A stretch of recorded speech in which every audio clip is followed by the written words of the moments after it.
Welcome this morning. Today I'm introducing Dr. Rendani Takalani Mafuyeka. She completed her undergraduate studies at the University of Pretoria, where she completed a BSc in Human Genetics degree in 2000 and MBChB degree in 2006. After the internship and community service, she pursued her postgraduate studies at the University of Pretoria, obtaining an MMed Pathology and Medical Virology degree and Path Clinical Virology from the College of Medicine of South Africa in 2016.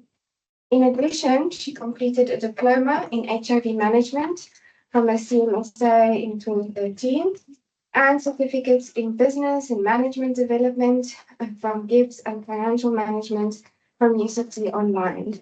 She spent 5 years working as a consultant pathologist in the Department of Medical Virology at the National Health Laboratory Services. But since October 2021, Dr. Mafuyeka has been part of the Department of Molecular Biology at the National Reference Laboratory of Ampath Laboratories in Centurion. She has a particular interest in HIV with a focus on diagnosis and drug resistance. Thank you so much. Thank you. Just one more thing before we start. I would just like to remind everybody online to mute their microphones while the speaker is speaking. Thank you very much. And I'm sorry that I'm late again. When Michelle actually invited me to come and talk, I was not sure what I should talk about. But I just thought maybe I should just share some of the cases that we see. These are rare cases, but we have seen quite a few. And I thought maybe you will benefit from them.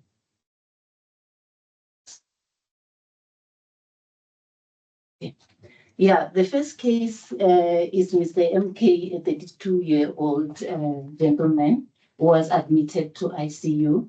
Initially, he was admitted because they said he had COVID, but then he started to have convulsions in the ward. And this patient actually, it was not clear whether he was on treatment and maybe defaulting or not. But then, according to the doctor, we don't have like a full information about these few patients. Maybe if I may say, these patients that I'm going to talk about, because the doctors didn't really give us all the clinical information and the treatment history as well. So, but they were still going to find out for this gentleman whether he was on treatment or not. But I mean, as you can see, the viral load was very high with a very low CD4 count.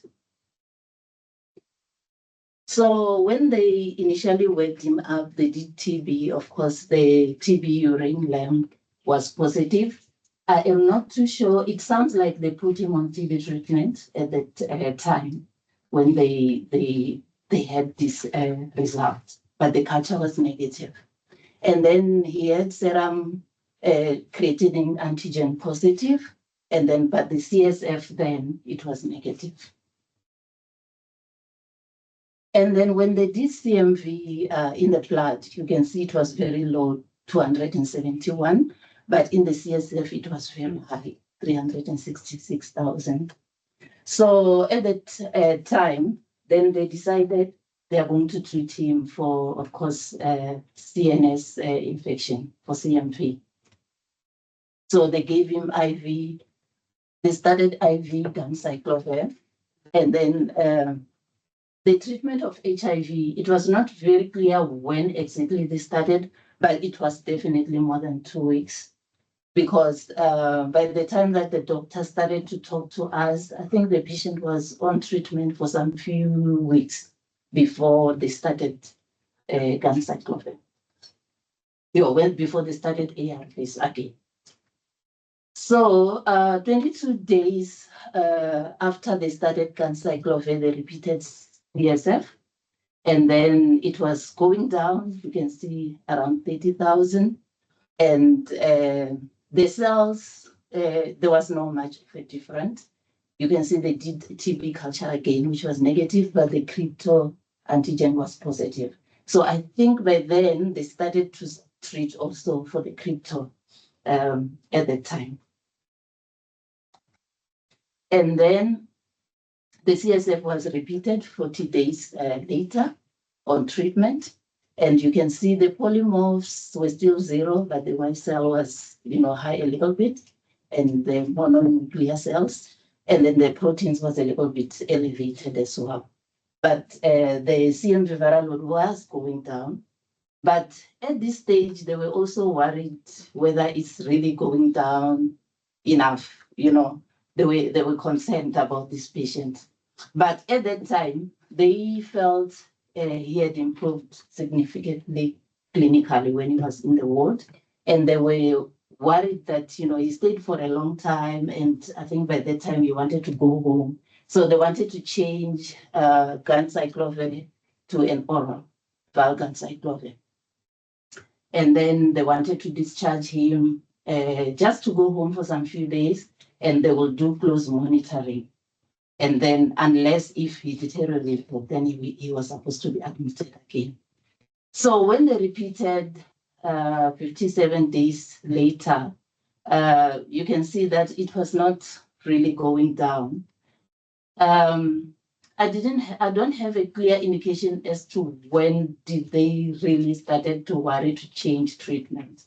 But I think around this time, they were already worried to say it's not going down, like he has been on this treatment for a long time. And but you can see the viral load, the HIV viral load was decreasing a bit. This patient was already on TB treatment as well, so the liver enzymes were also, getting raised a bit.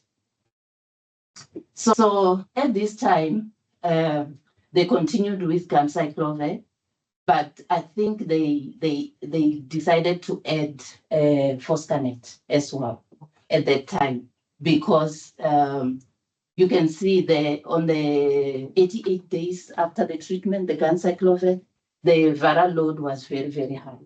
It was in the millions. That's where they decided to add foscarnet. And then they were also worried about CMV resistance. Unfortunately, we do not do resistant testing. So they then just added foscarnet, and then the patient demised after some few weeks after this treatment. So I just thought I should just highlight some few things about CMV neurologic disease and the management of it. So it's a very serious complication, although we don't see it more often now because of ART. But whenever the patient is having CMV in the blood, it's an indication of a risk factor for CMV disease elsewhere. Although sometimes, as you can see with this patient, the CMV in the blood was not going to even direct us in anything because it was very low.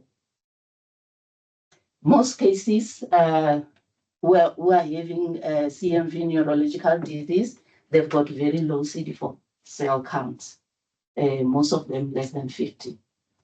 And then genetic factors can also play a role. They say individuals with HLA B44 and DR7 have got a low response to CMV. And then viral factors, they say patients who are HIV infected with encephalitis, the CMV strain is different from the one that presents in the general population.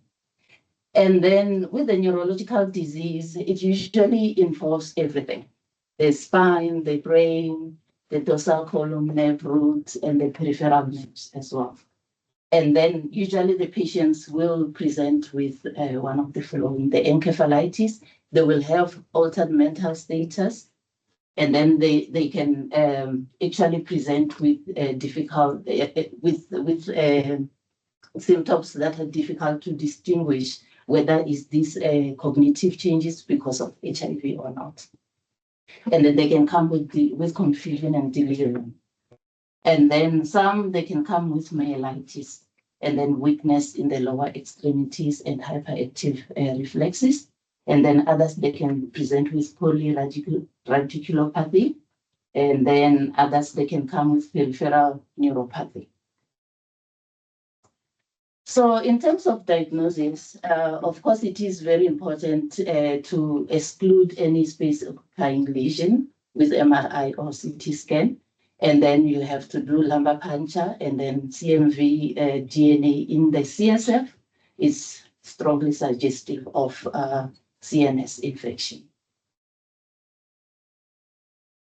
So the treatment really depends on the degree of neurological impairment and also whether the patient can tolerate this treatment or not, because ganciclovir and foscarnet, we know they do have severe side effects.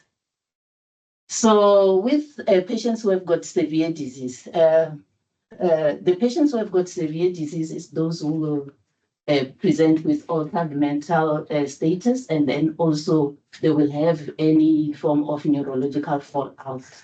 Those ones, you want to do induction with dual therapy.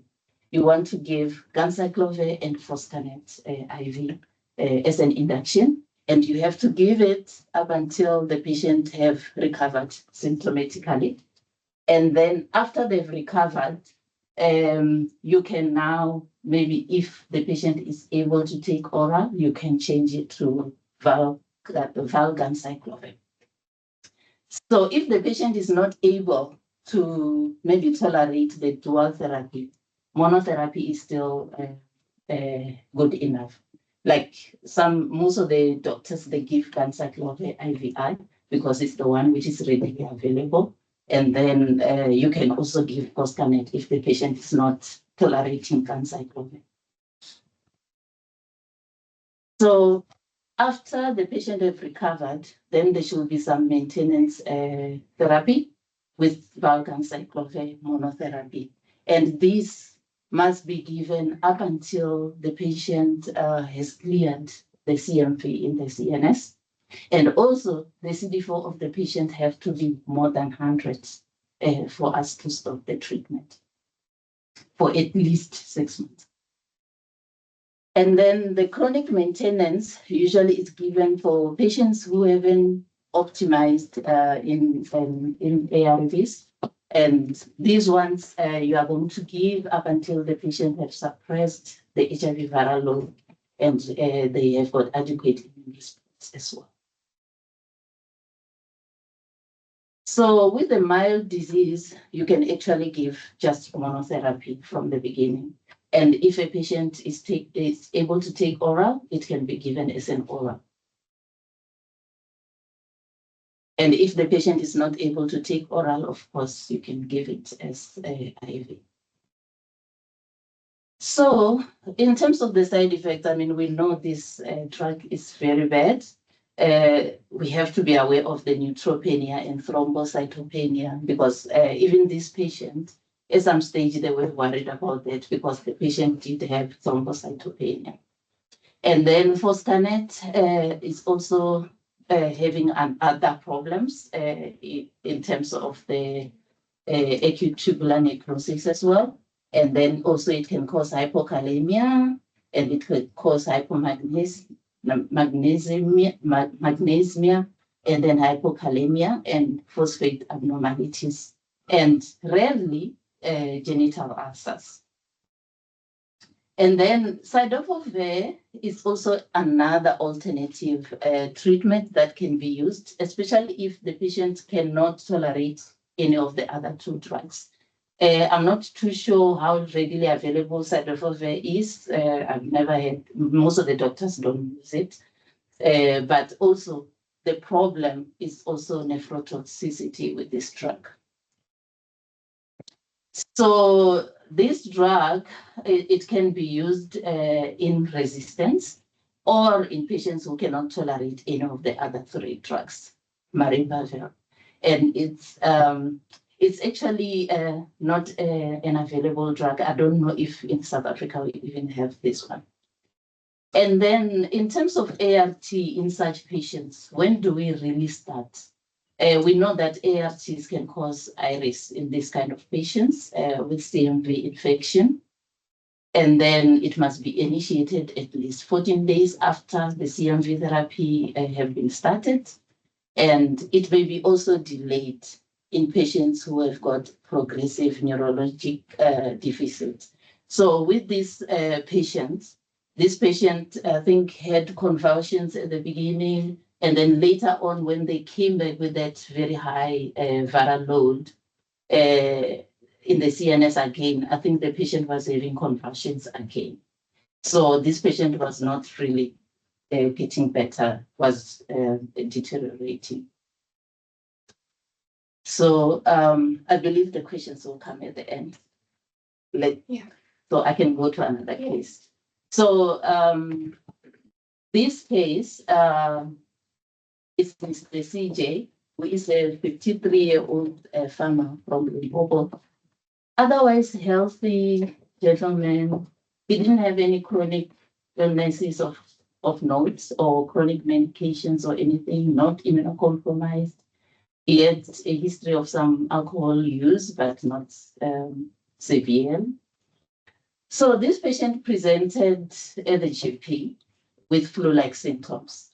I mean, at Limpopo, where he comes from, I mean, many people are thinking malaria. They were also thinking tick bite fever, and all that. Although not very, very clear, it sounds like the doctor, the GP, started on doxycycline for rickettsia. Yeah, it sounds like that. But then he came back some few days later and he was admitted because he deteriorated. He was on doxy at that time. So then when he came, the first few bloods that we had, it was from the 7th of January. So it doesn't look like the GP, maybe, unless they've done it somewhere else. So these were done in Ampath. So they did malaria smear, which was negative, and antigen, which was negative, and rickettsia IgM was equivocal. So I think they decided to just continue with doxy because they are thinking, maybe, it might be rickettsia. But then on the 10th of January, I think that's when the doctor started to be worried because now he was really shocked and he was on inotropes, not responding very well.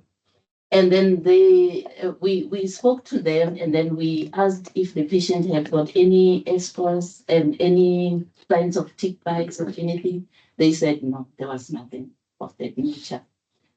But, at the time, we were not worried about malaria because, malaria smear was negative. They didn't do the PCR then. Everything was negative at that time. But then the problem was that now the white cell count, you can see it was dropping. Platelets were dropping as well. And then the malaria antigen now was positive, according to them, which was done that side. And then the urea and creatinine were still in the normal ranges, but we were worried about the liver enzymes quite high.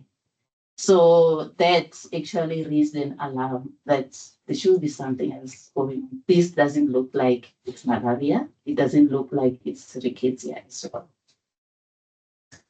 So then on the 12th of January, they repeated the malaria smear positive, but parasites very, very low. And they were still worried that it can't be malaria. Why are the parasites so low?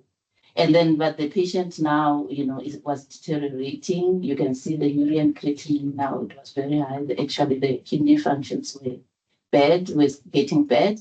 You can see the liver enzymes were not really improving. So that's when we decided, can we test HSV in the blood of that patient? So we took the blood, which was on the 10th, and tested HSV, and it was positive.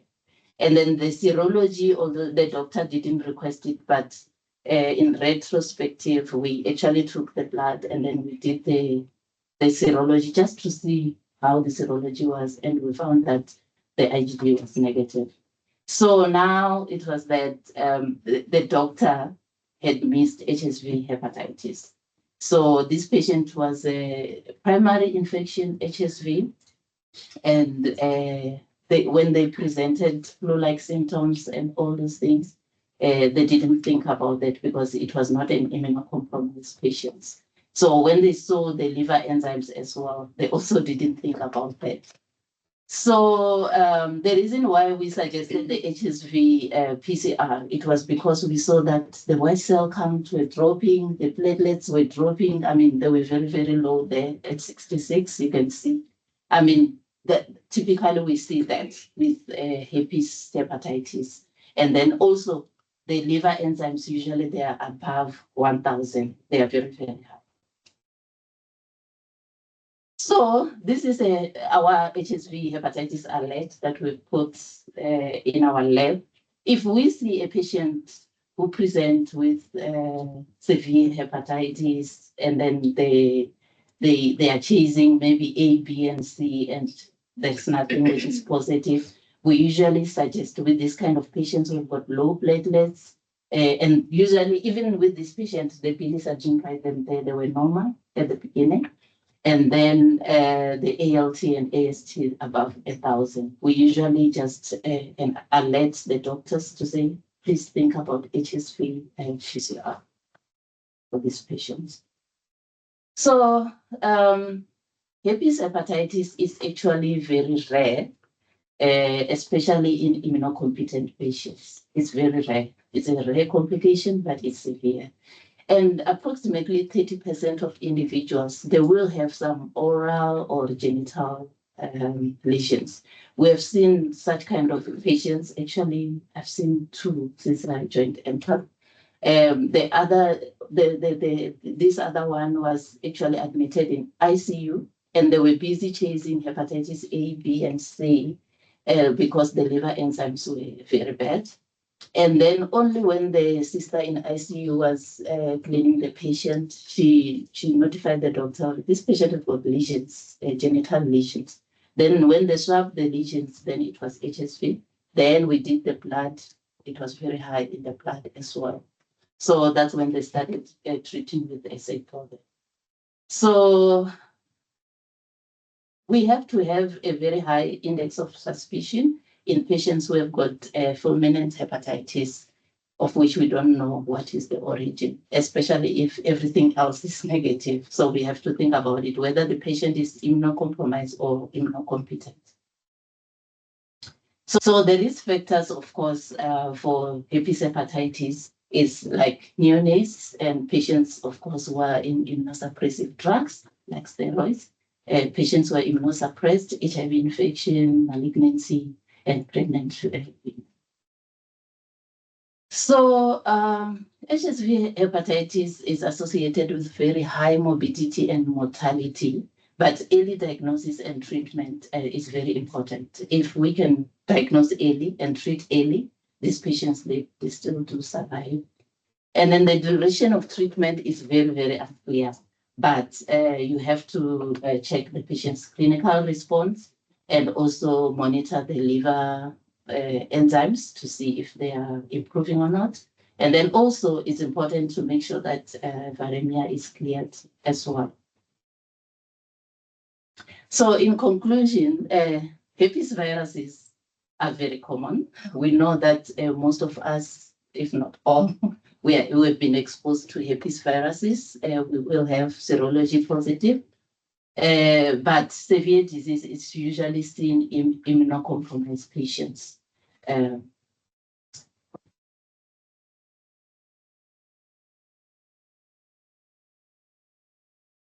Severe disease is usually seen in immunocompromised patients, but we must always think about it in immunocompetent patients, especially those that we have excluded everything else. And, we just can't come back to conclusion as to why they have a severe disease. I don't know what happened to my slide there, but it's, okay. I was saying it's rare, but life-threatening complications can happen in immunocompetent patients, especially in primary infection as well. So we do get very few patients who were never exposed to herpes viruses, very few. But they are there. We know that, with CMV, we also get worried about the pregnant women who are not exposed to CMV previously, because if they get primary infection in pregnancy, then it can be a problem. So, thank you.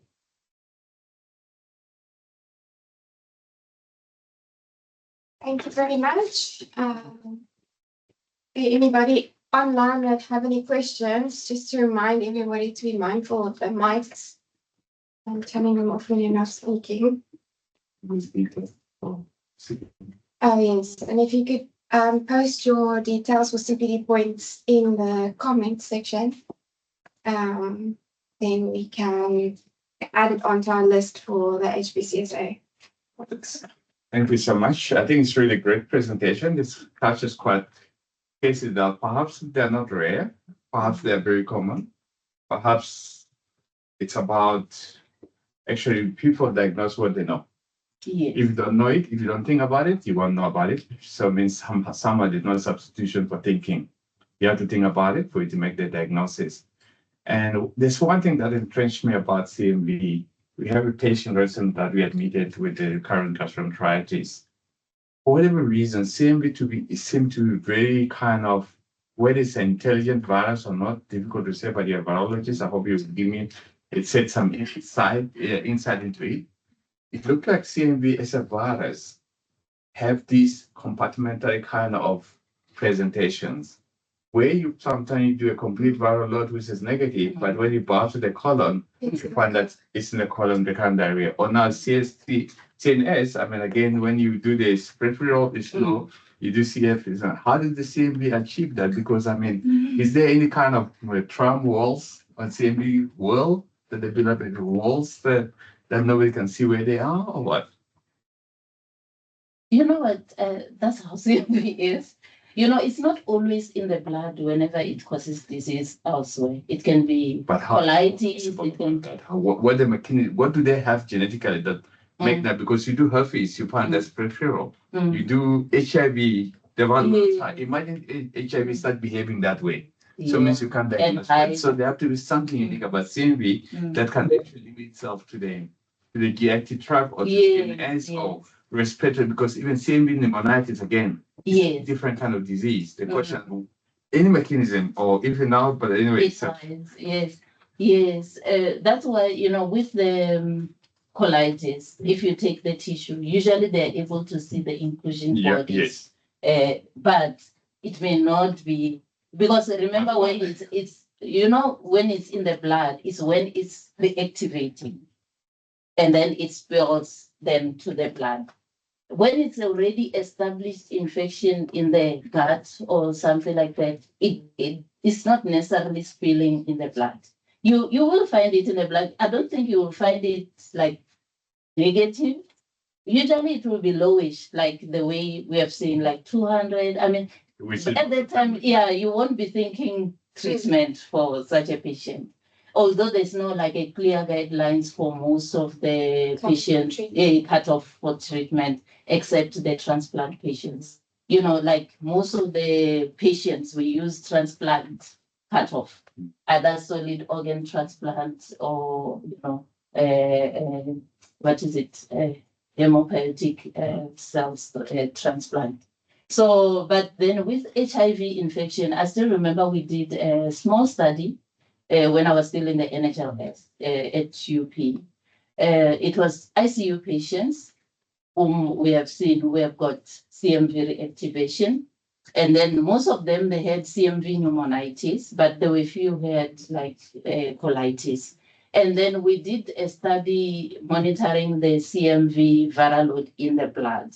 So we were checking, we're trying to check, and most of those patients, actually we're checking only the patients who have got low CD4 count to just check what is the cutoff that we can consider treatment for these patients.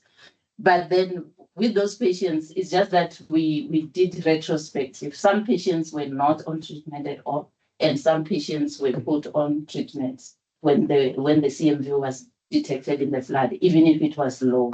Because at that time, the cutoff, we were using 10,000. And then we realized that it seems as if 10,000 CM copies per ml is actually very high for HIV-infected patients with low CD4 count.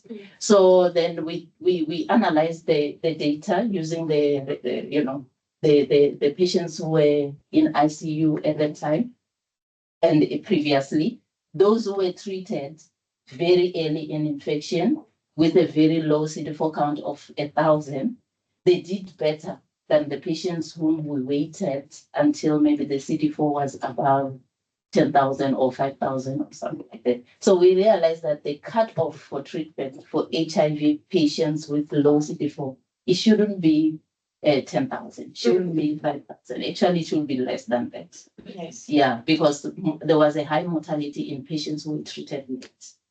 So when we checked that. So it's a very difficult. Now, I've got two questions now. So the one is, if you do CSF fluid and you request for a PCR, so you get bacteria and viruses. So CMV is not on. It's not. Oh, on, yeah. It's herpes on it.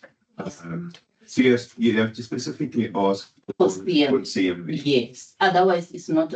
If you just say viral meningitis panel, it won't have CMV. You have to specifically. You But have to. knowing what they Exactly. tell us now, Mhm. why not? Because the question that when we ask for those Mm. viral panels means You are somehow including- we asking your opinions being in the lab Yes. that it exists. So somehow, and if someone is positive or on the immunosuppressive therapy, Mm. or let's say they have a malignancy or other thing, Yeah. so perhaps we need to know because the question that, I mean, definitely. not everybody have this platform. Most people have no guidance. So they will accept whatever it is there. And if it's negative, means it's negative, move on. But we clearly know that you have to think about Yes, it. you have If to not, think then a virologist must actually substitute saying this and all the viral panels negative. Can we assume a viral load or something like that? Mm. Yeah. Yeah, with our viral meningitis panel, actually they did the panel using the most common causes of meningitis. Yeah. So CMV, that's why it's not there. It's not the most common, but you have to think about it, especially in non-corporate. And then the other question that I want to know is, so the things that you have to wait for where you don't start HIV treatment immediately, obviously is then CMV. Is it Any opportunistic infection, actually. All the opportunistic. So, PJP. Oh, yeah. so and TB you have to wait, and then cryptococcus. Yeah. So it's those three. Yes. Otherwise, but you can start a patient, initiate Yeah, if they ARVs. don't have, I think CMV still entrenched me. The question that I think the biggest question I would still have in my mind was there. Is it really worthwhile treating CMV? Mm. And because we know on the facts that in South Africa, HIV is one of the really big medical issues. If you go to all the Pretoria hospital, there's an issue with the HIV. Mm. And there are a number of patients that actually start on ARVs Mhm. because they don't have the tools to make diagnosis of CMV. And the CMV encephalitis is probably it's a new term to most doctors, physicians in South Africa.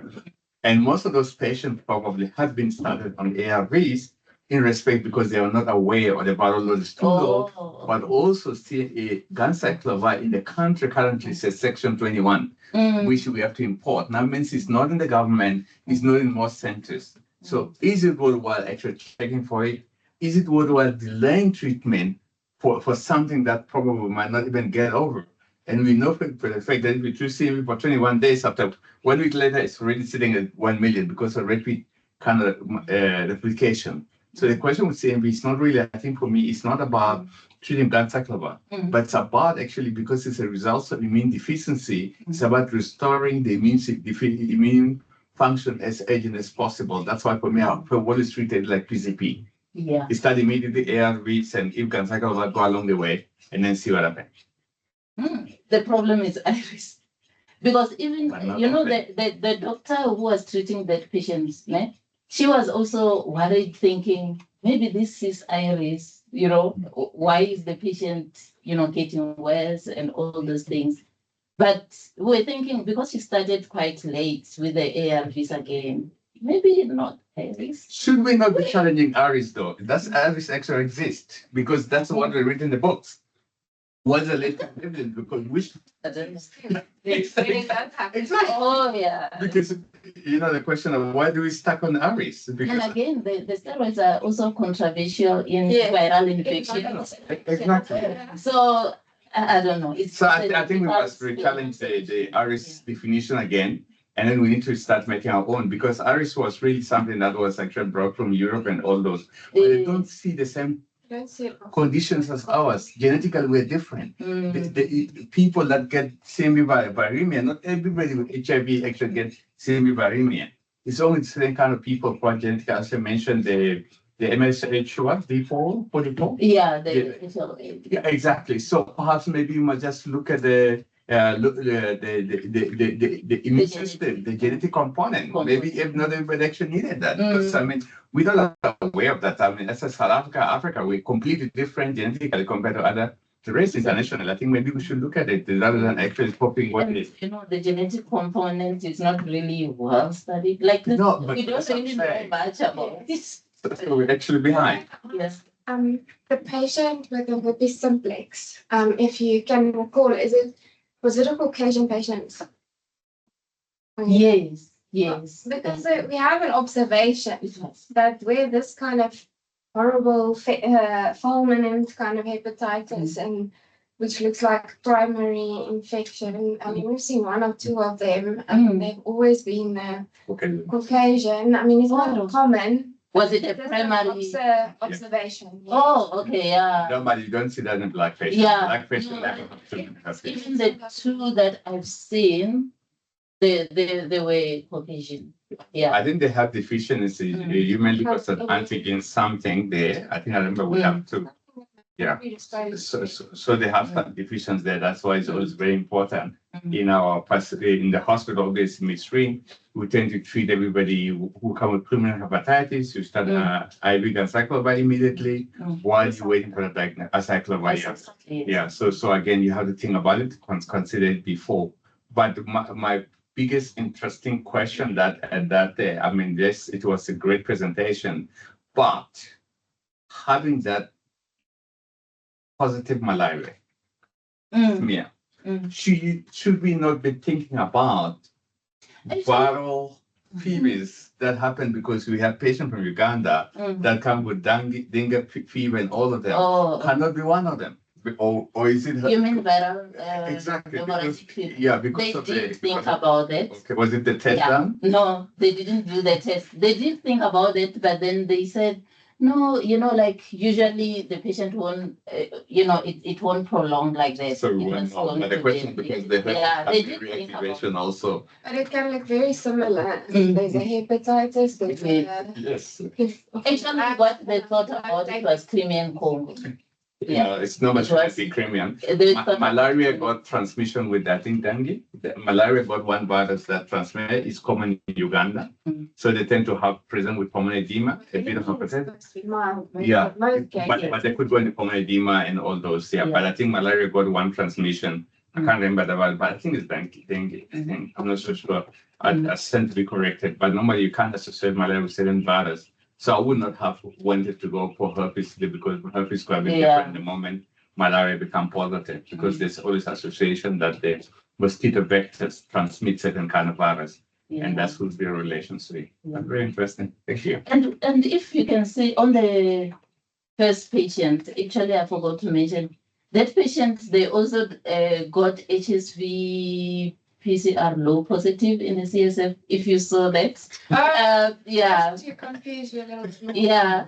But the doctor then, when she had already, the patient was already, having severe side effects and all that.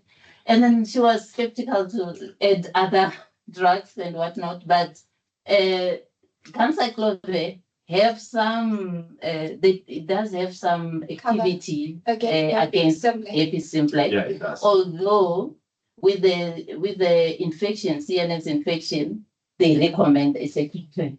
Yeah. So, but it does have some. Probably on your panel, it was negative. Yes. If on the CSA panel, the HSV would have been negative. It was just low positive. Low positive. So it was not. Yeah, it was very low. Okay. Yeah, so that's why she just continued with cancer. Because with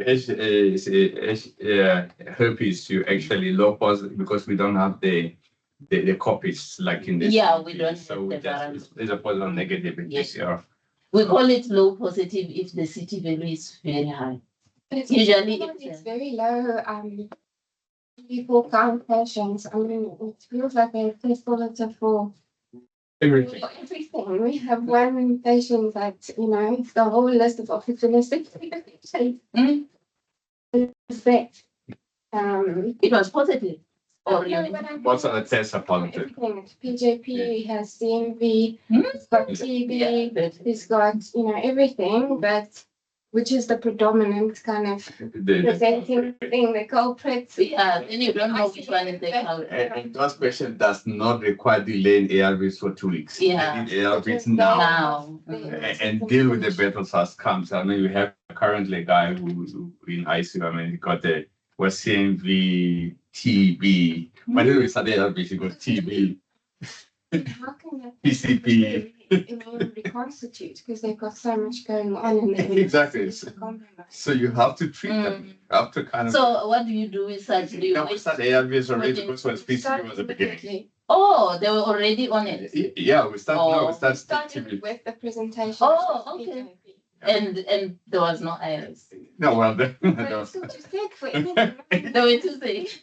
whenever he got, we just say whatever. We just need to treat him and to get him alive. One was very sick, and then she's now out of the ICU. She's gone home to hepatitis. Is going home. Oh, So the questions that I think that's how we question this Irish. The question is, should we be? I mean, Irish was during our time in 2004, where in the era of Becky era, where there was not ARVs. We're seeing those things, and I'm not so sure whether it was Irish or just the fact that there's so many issues that happening because an Irish should not be happening so quickly because 2 weeks CD4 can never really go up. No, it never. it never. Yeah, so I'm not so sure the logic of Irish that we have on one thing is difficult. I mean, I understand in transplantation or hematopoietic transplant, all those is different. But in a context whether that was really the right thing, whether the research was done properly, I'm not so sure. But the question I think as a younger generation must relook that. Yeah. Irish. I I think we think need to. it's very important for us to also hear from your clinicians who see the patients because I mean, if you have treated few patients like that and you never noticed those, I think that's worth presenting somewhere. Actually, in a No, conference. I think we need to. I think we need to. The logic that we look just at need it, to yeah. learn to question everything. I think we shouldn't be. I think the curiosity must be there. We must have curiosity about all those things, you know. And I think that's probably where people, Europeans, are quite very good about it, you know. Because I mean, if I look like at pulmonology in terms of COPD definition, every year it changes. Every year, someone comes with better definitions, and that means somehow people keep kind of, you know, outshining the definitions to the level that we wanted it. That's more practical. And I think we shouldn't be accepting things. We should be kind of proper question a lot of stuff. Yeah. And I think that's probably will be the most important thing. Thank you. Thank you.